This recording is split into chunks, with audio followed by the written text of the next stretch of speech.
Hello everyone, welcome to कैपी novel world. सावधान, इस कहानी में वयस्क भाषा और कुछ ऐसे दृश्य हैं जो केवल 18 वर्ष से ऊपर के श्रोताओं के लिए हैं। इसमें उपयोग किए गए शब्द और स्थितियां हर किसी के लिए उचित नहीं हो सकती। श्रोताओं से अनुरोध है कि वे अपनी सूझबूझ का इस्तेमाल करें और इसे अपनी जिम्मेदारी पर सुनें। अध्याय 36। ठीक है, मरे हुए आदमी के बारे में सोचने का कोई फायदा नहीं, लियू वेई ने माहौल को हल्का करने की कोशिश करते हुए कहा। अब आत्मा की बात करते हैं, इसका असल में क्या मतलब है? मैंने झट से हाथ उठाकर वांग चाओ को आत्मा उपयोगकर्ता के साथ प्रत्यक्ष अनुभव साझा करने से रोक दिया। हाँ हाँ हाँ, आप सर्वशक्तिमान और सर्वज्ञानी हैं, लेकिन कृपया अभी इसे अपने तक ही सीमित रखें। हमें वे या मुझे और अधिक आघात पहुंचाने की जरूरत नहीं है, जितना कि मैं पहले ही झेल चुका हूँ। मैंने उन दोनों के बीच जो कुछ भी होने वाला था उसे रोकने की कोशिश करते हुए कहा। आत्माओं का उपयोग करने वाले व्यक्ति के कई फायदे होते हैं। वे मानसिक शक्तियों से लैस होते हैं, इसलिए वे मन पढ़ सकते हैं। और नहीं, मैं अभी इसके बारे में ज्यादा नहीं सोचना चाहता। वे समय को नियंत्रित कर सकते हैं, जिसे वे चाहे उसके लिए समय रोक सकते हैं और अपनी आवाज का उपयोग लोगों को आदेश देने के लिए कर सकते हैं, या उन्हें किसी न किसी तरह से फंसा सकते हैं। मैंने कहा, मुझे ठीक से याद था कि हमें उस विशेष शक्ति के बारे में कैसे पता चला था। काश वह समय रोक देता, लेकिन मैं इतना भाग्यशाली नहीं हूँ। हाँ, उसने एक बार मेरे मन की बात जान ली, जबकि मैं ऐसा नहीं चाहती थी। फिर मेरे विचारों के आधार पर उसने अपनी आवाज को एक मधुर रेशमी स्वर में बदल लिया, जिसमें एक भारीपन का एहसास था, और ठीक वही कहा जो उस समय मेरे मन में चल रहा था। उन दोनों शक्तियों के जाल में फंसकर मैं खुशी खुशी उनके वश में आ गई और चाहती थी कि सब कुछ मुझ पर से गुजर जाए। अपनी कल्पना का प्रयोग करो, क्योंकि मुझे पूरा यकीन है कि तुम सही हो। मैं बस कुछ भी स्वीकार नहीं कर रहा हूँ। और शायद यह अच्छी बात है कि वह याश नहीं है, क्योंकि गलत हाथों में वह शक्ति घातक साबित हो सकती है। तो अब जब हमें एक सामान्य जानकारी मिल गई है, तो चलिए देखते हैं कि आप क्या कर सकते हैं, मैंने मुस्कुराते हुए लियू वेई से कहा। ध्यान रखिए कि यह शक्ति सचमुच आपके आनुवंशिक बनावट का हिस्सा है। यह आपके शरीर का उतना ही अभिन्न अंग है जितना आपके हाथ या पैर। इसलिए शुरुआत में आपको इस बात पर ध्यान केंद्रित करने की आवश्यकता हो सकती है कि आप क्या चाहते हैं, और फिर सांस लेने की तरह ये बिना सोचे समझे हो जाएगा। हमने अग्नि और पृथ्वी से शुरू करके बुनियादी तत्वों का अध्ययन किया। वायु और जल की बात आते ही सब गड़बड़ हो गया। धिक्कार है। 1 घंटे बाद मुझे अपने जीवन के हर पहलू पर पछतावा हो रहा था। मैं आनुवंशिक शक्तियां बांटने वाले के खिलाफ औपचारिक शिकायत दर्ज करा रहा था। यह अन्याय था कि उन दोनों को 3-3 शक्तियां मिल गईं। शायद मुझे टीका लगवा लेना चाहिए और देखना चाहिए कि क्या मुझे 1-2 और उत्परिवर्तन मिल सकते हैं। नहीं, वांग चाओ ने बीच में टोकते हुए कहा, क्योंकि वह और लियू वेई बिजली, हवा और पानी की लड़ाई से मेरे बेचारे खेत को फिर से बर्बाद करने की कोशिश कर रहे थे। क्योंकि हाँ, लियू वेई का हवा और पानी पर नियंत्रण बिल्कुल बेतुका था। अभी तो मैं बिल्कुल भी प्रभावित नहीं हूँ। नहीं, क्या? मैंने टीकाकरण के लाभों के बारे में सोचते हुए पूछा, जिससे मेरा ध्यान स्तर बढ़ाने की ओर केंद्रित था। तुम सिर्फ इसलिए टीका नहीं लगवा रहे हो क्योंकि तुम्हारे पास 2 शक्तियां हैं। तकनीकी रूप से, क्या अपना निजी स्थान होना भी एक प्रकार की शक्ति नहीं है? उसने अपने सबसे अच्छे दोस्त पर बिजली गिराते हुए कहा। वैसे, शक्तियों का इस्तेमाल करने वाले लोग बिजली गिरने पर कोई प्रतिक्रिया नहीं देते। मेरा अंतरिक्ष उन लोगों से अलग दिखता है जिनके पास अंतरिक्ष शक्ति है, मैंने उन दोनों को देखते हुए कहा। शायद इसका मेरे पुनर्जन्म से कुछ लेना देना हो, लेकिन ज्यादातर अंतरिक्ष का उपयोग करने को शक्ति नहीं माना जाता था क्योंकि वे वास्तव में इसका इस्तेमाल नहीं कर सकते थे। यह न तो आक्रामक था और न ही रक्षात्मक। आप बस चीजों को उसमें रखते हैं, उन्हें धोते नहीं। शक्तियों के मामले में यह इतना नीचे है कि इसे गिना भी नहीं जाता, मैंने आगे कहा, और देखा कि लियू वेई अपने हाथों में एक छोटा सा तूफान बना रहा है। अपनी शक्तियां अभी अभी पाने वाले वांग चाओ और लियू वेई ने मुझे उन कई बातों पर सवाल उठाने पर मजबूर कर दिया जो मुझे लगता था कि मैं जानता हूं। और अगर तुम्हारे खेलने से मेरी कोई फसल नष्ट हुई, तो मैं तुम दोनों को सोते समय मार डालूंगा। मुझे लगता है कि आपको इस पर एक नजर डालनी चाहिए। लियू वेई ने पल भर में तूफानी हवाओं और बारिश को बसंत की हल्की हवा और धुंध में बदल दिया, जिससे फसलों को पानी मिल गया। मैं शायद उसे सिर्फ इसी काम के लिए रख लूं। इससे न सिर्फ पानी का बिल बचेगा, बल्कि फसलों को बेहतर नमी भी मिलेगी, क्योंकि कुछ फसलों को दूसरों की तुलना में कम पानी की जरूरत होती है। वांग चाओ मुस्कुराया और लियू वेई के कंधे पर हाथ रखते हुए बोला, वह तो तुम्हें अपनी फसलों की सिंचाई के काम पर लगाने की योजना बना रही है। अगर मैं तुम्हारी जगह होता तो भाग जाता। लियू वेई ने भी उसे देखकर मुस्कुरा दिया और वांग चाओ के मन में जो भी विचार चल रहे थे उन्हें सुनकर उसके चेहरे से मुस्कान गायब हो गई।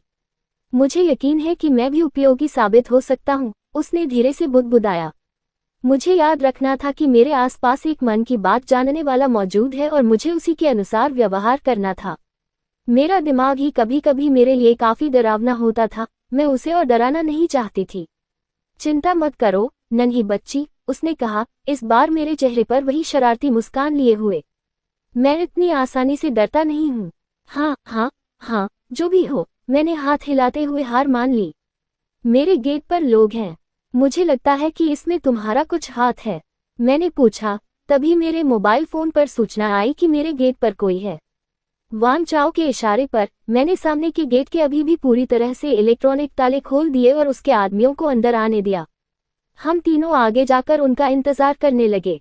क्या अब तुम्हें मुझे ये जगह बेचने का पछतावा हो रहा है? मैंने उत्सुकता से वांग चाओ से पूछा।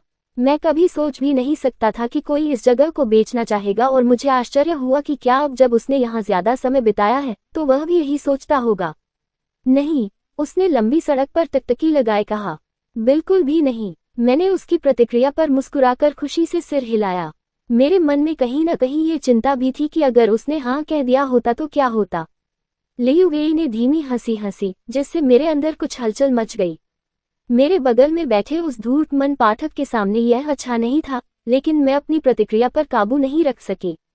मुझे लगता है कि वह तुम्हें ये जगह बेचकर बहुत खुश है, उसने धीमी और भारी आवाज में कहा। मेरे पीछे आकर उसने मेरी कमर में बाहें डाल दी और अपनी उंगलियों को मेरे पेट पर फंसा लिया।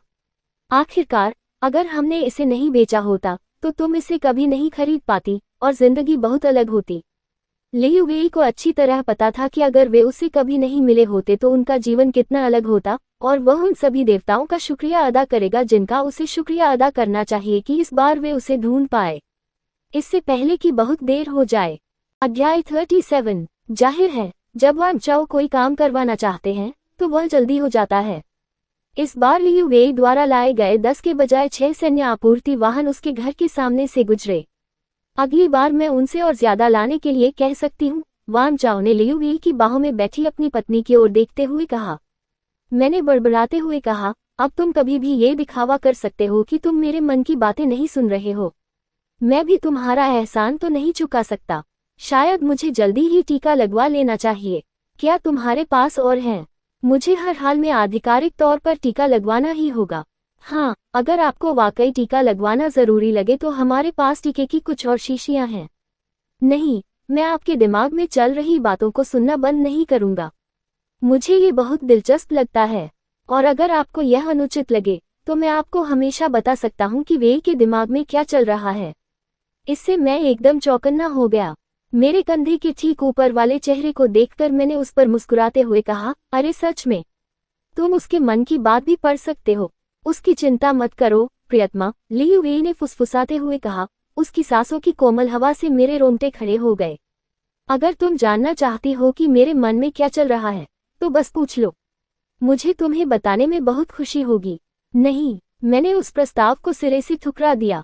होशियार, वांग चाओ ने मुझसे और लियू वेई से अपनी निगाहें हटाए बिना कहा। जब गाड़ियों का नया काफिला मेरे घर के सामने आकर रुका तो वांग चाओ और लियू वेई उनका स्वागत करने नीचे चले गए और मुझे देख कर ही छोड़ दिया। ये सोचकर कि आज का दिन और इन लोगों द्वारा दिए गए सारे आश्चर्य काफी हो चुके हैं, मैं अंदर चला गया और दरवाजा बंद कर लिया। वे सब कुछ समझ लेंगे। तुम्हारे पास सामान है? वांग चाओ ने अपने वाहनों के बगल में सावधान मुद्रा में खड़े अपने आदमियों के पास पहुंचते हुए पूछा। जी जी, जी जी, इस टीम के नेता ने सलाम करते हुए कहा। सिर्फ लग्जरी आरवीज में किए जाने वाले बदलावों में ही ज्यादा समय लगेगा। चूंकि ये लग्जरी श्रेणी में आते हैं, इसलिए इनमें से ज्यादातर चीजें इलेक्ट्रिक हैं और फोन से कनेक्ट हो सकती हैं। आपकी शर्त है कि इनमें कोई भी इलेक्ट्रिक चीज न हो, लेकिन फिर भी ये लग्जरी श्रेणी में हो, इसलिए इसमें थोड़ा समय लगेगा। साथ ही इनके बाहरी हिस्से को टंगस्टन से अपग्रेड किया जाएगा और सभी खिड़कियों पर बुलेट प्रूफ ग्लास लगाया जाएगा।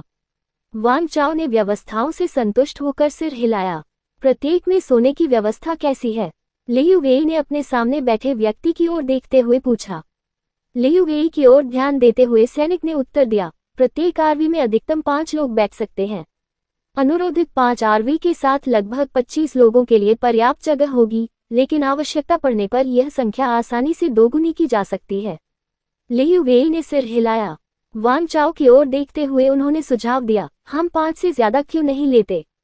शायद 10 या 15 के करीब। अतिरिक्त वाहनों के बारे में सोचते हुए वान चाओ ने सिर हिलाया। जरूरत से ज्यादा वाहन होना कम वाहनों से कहीं बेहतर था। देख लो ये काम हो जाए, उसने सैनिक की ओर मुड़ते हुए कहा। उन्होंने दोबारा सलाम किया और 12 एटीवी को खिलौनों के गोदाम में रखने के बाद वे अपने ऑर्डर पूरे करने के लिए निकल पड़े। अक्टूबर के अंत से पहले सभी 15 एटीवी तैयार करने के लिए समय कम था, लेकिन वान चाओ जो भी आदेश देंगे उसे पूरा किया जाएगा। वान चाओ और लियुगेई सीढ़ियां चढ़कर मुख्य दरवाजे तक पहुंचे। तभी वान चाओ ने अपने दोस्त की ओर मुड़कर कहा, तुम्हें ही उसे बताना होगा कि उसे 15 आरवी मिल रही हैं। आखिर ये तुम्हारा ही विचार था, मैं इसका दोष अपने ऊपर नहीं लूंगा। मुझे लगता है कि आपको इस पर एक नजर डालनी चाहिए। लियुगेई ने अपने दोस्त की ओर भौहें चढ़ाते हुए पूछा, क्यों? एक छोटी लड़की से डर गए? उकसावे में न आने की इच्छा रखते हुए वान चाओ ने बस दरवाजा खोला और घर में कदम रखा। कोई भी सम्राट बुरी खबर को आसानी से स्वीकार नहीं करता, और मैंने फैसला कर लिया है कि मैं पीछे नहीं हटूंगा। वैसे भी आप मुझसे बहुत आगे निकल चुके हैं, तो बेहतर होगा कि मैं आपको थोड़ा नीचे गिरा दूं। लियुगेई मुस्कुराया। वान परिवार के मुखिया बनने से पहले उसने वान चाओ को इस तरह कभी नहीं देखा था। जाहिर है, भाग्य के चलते यहाँ आई ये छोटी बच्ची ठीक वही थी जिसकी उन्हें इस समय जरूरत थी। शायद वह प्रार्थना करना सीख जाए, या कम से कम उस देवता का धन्यवाद करे जिसने उसे तीसरी बार वापस भेजा है। उसने अपना सिर हिलाया और वान चाओ के पीछे पीछे चल दिया, अपने दोस्त के फैसले के नतीजों का सामना करने के लिए खुद को तैयार करते हुए। नहीं, बिल्कुल नहीं, मैंने सिर हिलाते हुए कहा। मुझे यहाँ 15 आरवी की जरूरत नहीं है। सिर्फ पेट्रोल का खर्च ही मुझे मार डालेगा। मैंने अपनी बात समझाने की कोशिश करते हुए आगे कहा। मेरी रसोई के काउंटर पर बैठे वान चाओ ने बीच में टोकते हुए कहा, हम गैस की आपूर्ति कर सकते हैं। जब ईएमपी विस्फोट होगा तो ये सब बस कबाड़ के ढेर बन जाएंगे। मैंने जवाब दिया और उन कारणों को गिनाया कि मैं यहाँ उनमें से 15 को क्यों नहीं रखना चाहता था।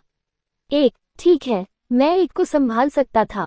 शायद एक रात पहाड़ के किनारे कैंपिंग करने चला जाऊं, लेकिन मैं किसी भी कीमत पर एलिसियन फील्ड्स को छोड़कर नहीं जाने वाला था। हम सारे इलेक्ट्रॉनिक उपकरण बदलवा रहे हैं, बस फ्रिज और स्टोव का कोई हल निकालना बाकी है। सिंक के सामने काउंटर पर झुकते हुए लियुगेई ने कहा। ये दोनों आदमी पिछले हफ्ते सचमुच घर में आराम से रह रहे थे। ये सोचकर मेरी आंखें सिकुड़ गईं। मुझे फ्रिज ला दो, मैं कुछ कर पाऊंगी, मैंने बड़बड़ाते हुए कहा। वे मेरे लिए कुछ अच्छा करने की कोशिश कर रहे थे और मैं इसकी सराहना करती थी। बस मुझे इसकी आदत नहीं थी। इसमें थोड़ा समय लगेगा, लेकिन मुझे पता था कि मुझे कुछ चीजों में सहज होना पड़ेगा। पहला कदम नहीं, कभी नहीं। पहला चरण क्या है? वान चाओ ने पूछा। तुम इसके बारे में बहुत सोचते हो, लेकिन कभी स्पष्ट नहीं करते।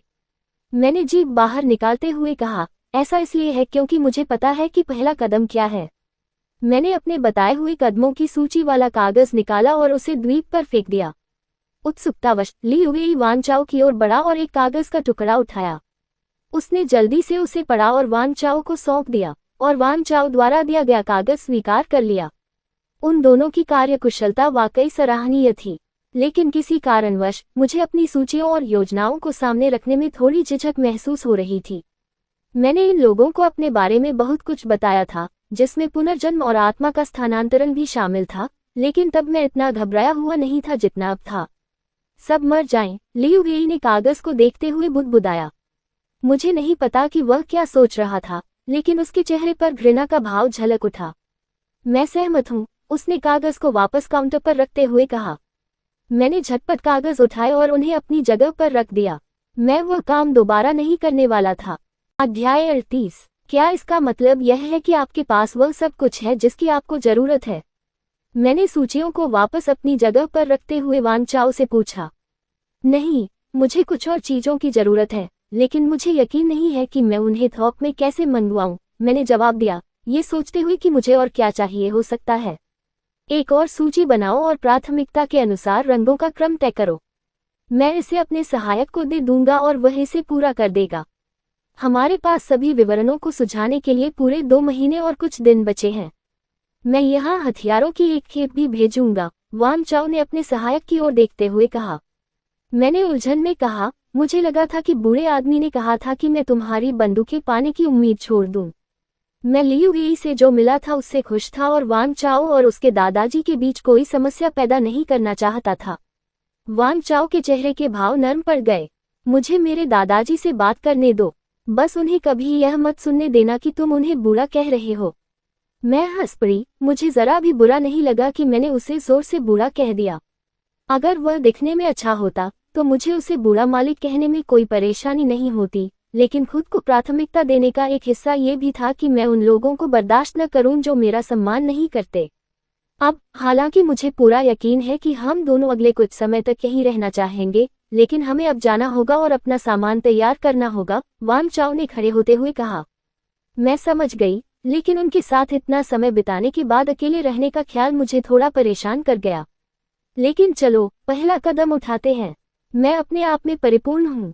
हम जल्द ही वापस आएंगे, लियू वेई ने मेरे माथे पर चुंबन करते हुए कहा। उन्हें मेरे मन की बात जानने के लिए कुछ भी पढ़ने की जरूरत नहीं थी। और कुछ महीनों में हम यहीं रहने आ जाएंगे और तुम हमें निकाल नहीं पाओगे।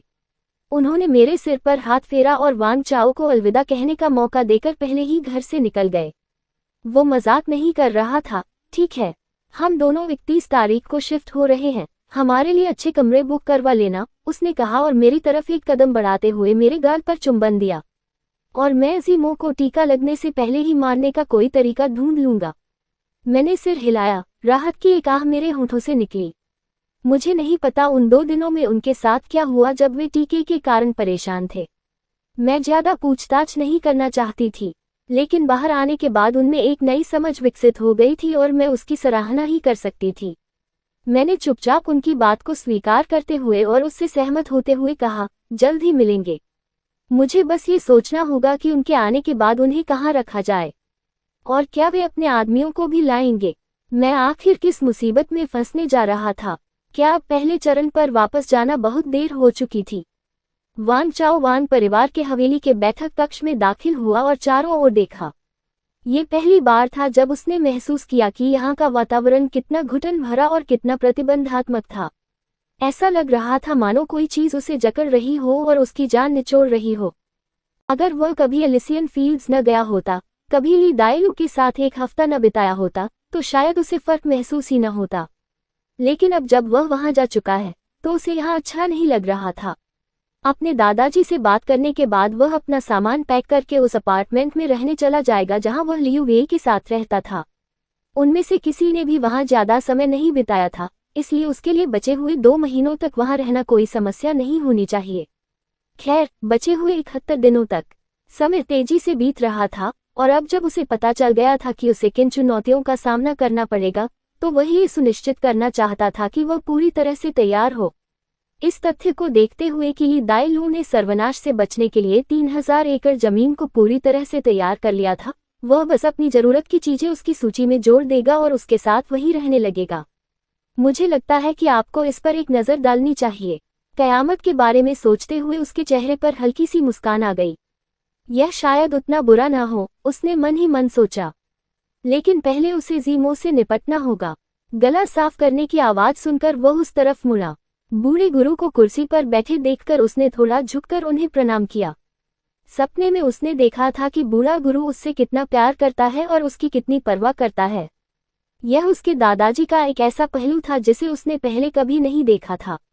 उम्मीद है इस बार सब कुछ सबके लिए अच्छा होगा, लेकिन ऐसा करने का एकमात्र तरीका वांग ज़ीमो को मारना था। पुराने मालिक, उसने कर्कश और गहरी आवाज में कहा। वांग यी चेन ने सहमति में सिर हिलाया और उसे बैठने का इशारा किया। अपने दादाजी के सामने वाली कुर्सी पर बैठते हुए वांग चाओ आराम से बैठ गया और जानबूझकर अपनी बिजली बंद कर दी। उसे हर समय ली दाइलू के मन में क्या चल रहा है ये जानने की तीव्र इच्छा थी, जो लगभग अतृप्ति की हद तक थी। अपने दादाजी के बारे में उतनी नहीं, देश में चीजें कैसी रहीं, उसने ऐसे पूछा मानो उसे जवाब पता हो। हम वहां विस्तार नहीं करेंगे, वांग चाओ ने जवाब दिया। ये संसाधनों की बर्बादी होगी। बूढ़े मालिक ने गुस्से में आकर कुर्सी के आर्मरेस्ट पर हाथ पटका। अगर तुम मेरे सामने इस तरह झूठ बोल सकते हो तो साफ है कि अब तुम मेरा सम्मान नहीं करते, वह चिल्लाया। उसका चेहरा गुस्से से लाल हो गया था। मैं झूठ कैसे बोल रहा हूँ? वान चाओ ने भावहीन और शांत भाव से पूछा। ली दाइलू ने पिछले कुछ दिनों से जिस आदमी को देखा था वह कहीं नजर नहीं आ रहा था। मुझे पता चला है कि तुम शहर एक से निकले ही नहीं, तुम उस चीज को देखने गए थे, बूढ़े मालिक ने कहा। बटलर जल्दी से उनके पास आया और उन्हें शांत करने की कोशिश की। दूसरे मालिक, बटलर ने बूढ़े मालिक को पानी का गिलास देने के बाद वान चाओ की ओर मुड़ते हुए कहा, माफी मांग लीजिए और वादा कीजिए कि आप फिर कभी वहां नहीं जाएंगे। मुझे यकीन है कि अगर आप यही चाहते हैं तो बूढ़े मालिक आपके लिए पत्नी ढूंढने में बहुत खुशी महसूस करेंगे। वान चाओ ने अपना सिर झुकाया और जमीन की ओर देखने लगा। सपने में गुरुजी उनसे संपर्क टूटने पर बहुत परेशान लग रहे थे। पहले उसे लगा कि शायद उसके दादाजी उससे जरूरत से ज्यादा प्यार करते हैं, लेकिन अब गुरुजी शायद इसलिए दुखी थे कि वान चाओ द्वारा उन्हें दिए गए सभी लाभों से उन्हें वंचित होना पड़ेगा। आखिरकार चून के पुराने गुरु ने वान परिवार की सेना उसे सौंप दी थी, इसलिए वे अब उसके आदेशों का पालन नहीं करेंगे। और किसने कहा कि मैं देश नहीं गया था? उसने अपनी उदासीनता बनाए रखते हुए पूछा। क्या इससे कोई फर्क पड़ता है? बूढ़े गुरु ने शांत होने की कोशिश करते हुए गुस्से से कहा। इससे ये तथ्य नहीं बदलता कि जब मैंने तुमसे कहा था कि तुम उससे कोई वास्ता नहीं रखोगे, तब तुमने मेरी बात को पूरी तरह से अनसुना कर दिया। हाँ, यह मायने रखता है, वान चाओ ने जवाब दिया। अगर यह मेरे आदमियों में से कोई है तो यह मौत की सजा है। तो कृपया बताएं कि आपको मेरी कार्रवाई की सूचना किसने दी? वांग ज़ीमो, वैसे इससे कोई फर्क नहीं पड़ता। ओह, यह मायने रखता है, गुरुजी, ये बहुत मायने रखता है। अध्याय 39। वान चाओ उस व्यक्ति के सामने बैठ गया जिसने उसे पाला पोसा था, जिसका वह लियू वेई को छोड़कर शायद किसी और से ज्यादा सम्मान करता था, और बस उसे देखता रहा। गुरुजी के बाल काफी समय से भूरे हो चुके थे और बुढ़ापे के कारण सफेद हो गए थे। हालांकि वे 74 वर्ष के नहीं लगते थे, लेकिन उनके चेहरे पर पड़ी झुर्रियों से स्पष्ट था कि सैन्य सेवा और वान परिवार के मुखिया के रूप में बिताए समय ने उन पर काफी कृपा बरसाई थी। शायद इसीलिए वह अपने सामने की चीजें देख नहीं पा रहा था। सपने में जब सब लोग मर गए, तब जाकर उसके दादाजी को होश आया और उन्होंने देखा कि ज़ीमो नाम का सांप कैसा होता है। यह महत्वपूर्ण है, गुरुजी, क्योंकि वांग ज़ीमो को इस परिवार के मुखिया का ठिकाना किसी को नहीं बताना चाहिए। आप तो सेना में अपने किसी वरिष्ठ अधिकारी का ठिकाना किसी को नहीं बताएंगे, है ना? बिल्कुल नहीं, लेकिन ये तो दो बिल्कुल अलग अलग बातें हैं। तुम विषय बदल रहे हो। अगर तुम्हें औरत की इतनी चाहत है कि तुम समझौता करने को तैयार हो, तो मैं तुम्हारी शादी कल ही करवा दूंगा। बूढ़े आदमी ने धमकी देते हुए अपना मोबाइल फोन निकाला, मानो वह फोन करके अपने लिए पत्नी ढूंढने जा रहा हो। वान चाओ ने अपनी भौं के नीचे से अपने दादाजी की ओर देखा। आप कोशिश कर सकते हैं, बूढ़े आदमी, वान चाओ ने ली दाइलू द्वारा बूढ़े गुरुजी को दिए गए उपनाम की सराहना करते हुए कहा। अपने दादाजी के चेहरे के बदलते भावों को देखकर उसने अपनी भौहें ऊपर उठा ली। उसे कभी पता नहीं था कि बूढ़े गुरुजी बुढ़ापे में इतने संवेदनशील हो गए हैं। कुछ साल पहले अगर उसने उससे इस तरह बात करने की हिम्मत की होती तो वह उसे एक जोरदार थप्पड़ मार देता, लेकिन अब वह ऐसे बर्ताव कर रहा था मानो यह अब तक का सबसे बड़ा अपमान हो। वान चाओ को पहले लियू वेई और ली दाइलू के साथ रहने को लेकर चिंता थी। उसे डर था कि प्रलय आने पर वह अपने दादा के साथ न होने का पछतावा करेगा। उसे राहत मिली कि अब उसे ऐसा महसूस नहीं होता। वांग ज़ीमो पिछले कुछ वर्षों से फीनिक्स समूह से $20 मिलियन से अधिक की रकम चुरा रहा है। तुम इतना नखरे क्यों कर रहे हो? ये उसका भी पैसा है, उसका भी तो वान उपनाम है, बूढ़े उस्ताद ने हाथ हिलाते हुए कहा, मानो किसी कंपनी से $20 मिलियन चुराना कोई बड़ी बात न हो। बेवकूफ, वान चाओ ने जवाब दिया। ठीक है, तो क्या हम सब कुछ वांग ज़ीमो को सौंप दें? क्या यह आपकी सोच के ज्यादा अनुरूप होगा? इतना फालतू मत बनो। सबसे बड़े युवा मालिक होने के नाते अगर उन्हें साथ और उससे जुड़ी सारी चीजें चाहिए होती तो अब तक मिल चुकी होती, बूढ़े मालिक ने कहा, और इस तरह उन्होंने वांग चाओ के साथ अपने रिश्ते को पूरी तरह खत्म कर दिया। वांग चाओ जरा भी नहीं हिचका, उसने कोई प्रतिक्रिया नहीं दी। वह बस अपने दादाजी को देखता रहा, उन्हें उसी रूप में देखता रहा जैसे वे अभी थे। मैं समझ गया, और अगर वह वांग शुलैन, झांग हुई फेन और वांग ज़ी हाओ को मार डाले तो क्या होगा? इससे कोई फर्क नहीं पड़ता क्योंकि ऐसा कभी नहीं होगा। वान चाओ ने सिर हिलाया और खड़े हो गए। मैं समझता हूँ, मुझे माफ करें, कुछ काम निपटाने हैं और मैं और लियू वेई काम के नजदीक वाले अपार्टमेंट में रुकेंगे। अपनी बात कहने के बाद वह गया और उसने अपने बैग में केवल वही सामान पैक किया जो उसे आवश्यक लगा। आज रात के बाद उसका इस हवेली में लौटने का कोई इरादा नहीं था। जो कुछ भी वह भूल गया हो उसे खरीदा जा सकता था। हवेली से निकलते हुए उसने अपनी बड़ी बहन को जल्दी से फोन किया। शू लैन जी, उसने आश्चर्य से जवाब दिया कि वांग चाओ उसे फोन कर रहा है। जरूरी बात न हो तो उसे अपने परिवार से बहुत कम ही फोन आते थे। आप और झांग हुई फेन कैसे हैं? हम बहुत अच्छे हैं, शू लैन ने और भी उलझन में कहा। उसने अपने लिविंग रूम के सोफे पर अपने बगल में बैठे आदमी की ओर देखा। मुझे लगता है कि आपको इस पर एक नज़र डालनी चाहिए। यह अच्छी बात है। मैं फिलहाल हवेली में वापस नहीं आऊंगा और मेरा सुझाव है कि आप भी ऐसा ही करें। अगर आपको मेरी जरूरत हो तो मैं आपको अपना पता भेज दूंगा। वांग चाओ के इस बयान पर सन्नाटा छा गया। क्या सब ठीक है छोटे भाई?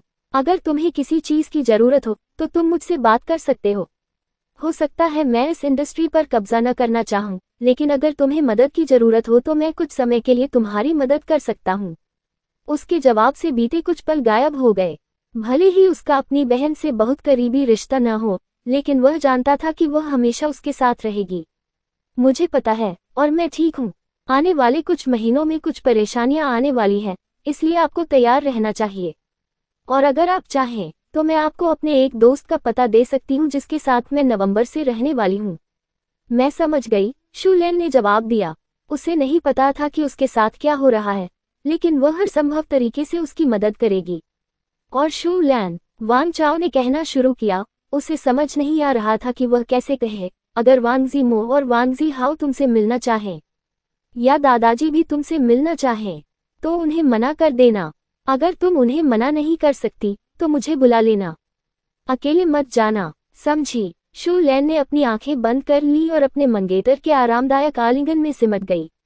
और अगर वे मुझे और हुई फैन को पूछे तो? फोन की दूसरी तरफ से आया ही उसका जवाब थी। एक सांप ने घोंसले पर कब्जा कर लिया है। जब तक मैं तुम्हारे साथ न हूं तब तक वहां मत जाना और उनसे मिलना भी मत। अगर हुई फैन तुम्हारे साथ भी हो तो भी मेरा इंतजार करना। इतना बुरा? उसने पूछा। अपने जैसे परिवार में पली बड़ी होने के कारण वह जानती थी कि सतह पर दिखने वाली चकाचौंध असलियत से बिल्कुल अलग होती है। हालात बहुत ही बदतर हैं और पुराने गुरु ने तो कुछ भी मानने से ही इनकार कर दिया है। समझ गया, मैं हुई फेन को भी चेतावनी दे दूंगा, कहीं वे उसके जरिए जाने की कोशिश न करें। यही सबसे अच्छा होगा, वांग चाओ ने अपार्टमेंट बिल्डिंग के पास गाड़ी रोकते हुए कहा। उनकी भौहें ऊपर उठ गईं, जिससे पता चला कि लियू वेई को भी वहां आते देखकर उन्हें आश्चर्य हुआ था। समझ गया। और छोटा भाई, वांग चाओ ने जवाब में गुनगुनाया और लियू वेई की ओर हाथ हिलाया। चेतावनी के लिए धन्यवाद। बेशक बड़ी बहन, आप मेरे परिवार का हिस्सा हैं। फोन रखने से पहले उसने जवाब दिया, हमेशा। उसे पता नहीं था कि क्या हो रहा है, लेकिन वह तैयारी शुरू कर देगी, कहीं वांग चाओ किसी मुसीबत में न पड़ जाए। अध्याय 30। लगता है एलिसियन फील्ड्स किसी स्वर्ग जैसा था, लियू वेई ने नीचे बज रहे अपने मोबाइल फोन को देखते हुए सोचा। मेरे जाते ही सब कुछ गड़बड़ हो गया। हेलो, उसने कहा और फोन करने वाले के जवाब का इंतजार करने लगा। वह अभी अभी अपने निजी अपार्टमेंट में लौटा था और सोफे पर बैठा ही था कि उसका फोन बजने लगा। पहले तो उसके दादाजी का फोन था, लेकिन जब लियू वेई ने फोन नहीं उठाया तो अगला फोन वो बाई ही का आया। अगर उसने अपने दादाजी का फोन नहीं उठाया तो वो बाई ही का फोन उठाना तो नामुमकिन था। जब उसने उसका नाम देखा तो वह एक पल के लिए रुक गया। वो बाई ही वह महिला थी जिसे उसके परिवार ने उसके लिए चुना था। वह ब्लैक माउंटेन सिंडिकेट के नेता की सबसे बड़ी बेटी थी और दोनों परिवारों ने दोनों गुटों के बीच संबंधों को मजबूत करने के लिए शादी पर जोर दिया था। शहर एच में, जहां से वह था, इस तरह की व्यवस्था उसके जैसे लोगों के लिए बहुत आम थी। सबसे बड़े होने के नाते और पिता की मृत्यु के बाद उत्तराधिकार संभालने वाले व्यक्ति के रूप में लियू वेई और वो बाई ही का विवाह स्वाभाविक था। हालांकि उसने एक अधिक वैध मार्ग चुना, जिसमें सेना में अपने देश की सेवा करना शामिल था। चूंकि उसके गिरोह के सरकार के साथ साथ भूमिगत गतिविधियों से भी संबंध थे, इसलिए ये कार्य आसानी से पूरा हो गया। उसके भाई का दूसरी तरफ से साथ देने की इच्छा ने दोनों भाइयों को किसी भी परिस्थिति में लगभग अजेय बना दिया। इसके अलावा अगर वो बाई ही से शादी करने से पहले उसके मन में कोई कड़वाहट थी, तो अब उसके प्रति जो शारीरिक घृणा थी, उसके सामने वह कुछ भी नहीं थी। ली दाई लू से मिलने के बाद लियू वेई किसी और को छूने या यहाँ तक कि किसी और से स्पर्श किए जाने की कल्पना भी नहीं कर सकता था। अपने माता पिता जैसी शादी में बिना संभावनाओं को जाने गुजारा करना एक बात थी, लेकिन ऐसे अनुबंध में बंधना जहां उसे कभी आराम करने या बस खुद होने का मौका ही न मिले, इससे कहीं बेहतर तो वह उसे मार डालना और इस झंझट से छुटकारा पाना चाहता था। तीसरी बार फोन की घंटी बजते ही उसने आह भरी। इस बार उसके छोटे भाई का फोन था।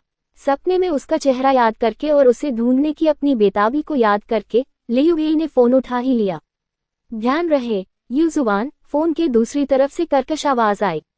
लियू वेई ने सिर सोफे के पीछे टिकाकर आंखें बंद करके सहमति में गुनगुनाया। सिर्फ 2 घंटे में जन्नत से जहन्नम। वह मन ही मन मुस्कुराया और वहां हमेशा के लिए वापस जाने के दिनों को गिनने लगा।